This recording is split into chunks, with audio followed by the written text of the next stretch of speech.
হাদি, ভাই আমার, তোমাকে জান্নাতি ফুলের অভিনন্দন। খুশামদিদ হে শহীদ। জান্নাতে তোমার সাথে আলিঙ্গনের তীব্র অপেক্ষায় রইলাম।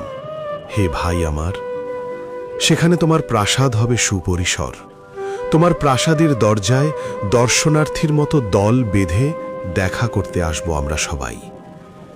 তুমি বলেছিলে সংগ্রামীর মৃত্যু হোক রাজপথে, নরম বিছানার নিরাপদ বালিশে নয়। কিছু কথা আল্লাহ শুনে নেন। তিনি তোমাকে গৌরব উপহার দিয়েছেন। তোমার রক্তের বিনিময়ে নির্ধারণ করেছেন এই জমিনের ইনকিলাব।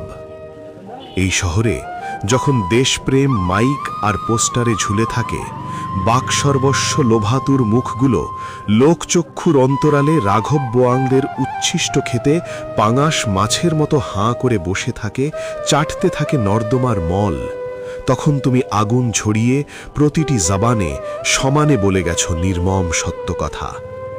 কোনো রাগ ঢাক আর শব্দের প্যাচ ঘোচ ছাড়া একবারে চাছা ছোলা বাংলায় ঠিক যা বলার তা। মানুষের চাওয়াগুলো তোমার কণ্ঠে নজরুলের কবিতার মতো ঢেউ তুলেছে অনর্গল।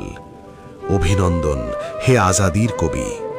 এদেশে রাজনীতি মানে পেটের ধান্দা, কথা বলা মানে চক্ষুশূল হওয়া, বুক পেট সামলে কোনোভাবে বেঁচে থাকা।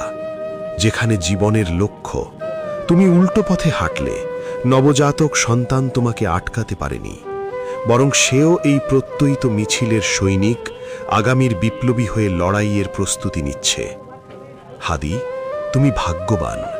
তোমাকে দেখতে হয়নি ক্ষমতায় পালা বদলে মানুষকে দাস বানানোর উৎসব, আর হজম করতে হচ্ছে না পঙ্গু মেরুদণ্ডহীনের ব্যর্থতার সয়লাভ। তুমি চলে গেছো একটা অপার্থিব হিসাবের দিকে, যেখানে কোনো দলের পতাকা নেই, মার্কা নেই, মানুষের হক মারার নোংরা কদর্যতা নেই।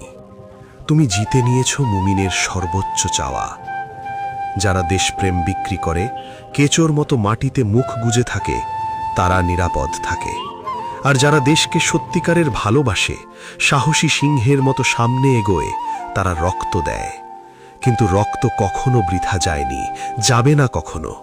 তোমার খুন আবাদ করেছে লক্ষ হাদির উর্বর বীজ। এক হাদিতে যাদের বুক কাঁপত থরথর করে, অযুত সহস্র হাদির হুঙ্কার আজ তাদের নিয়তি।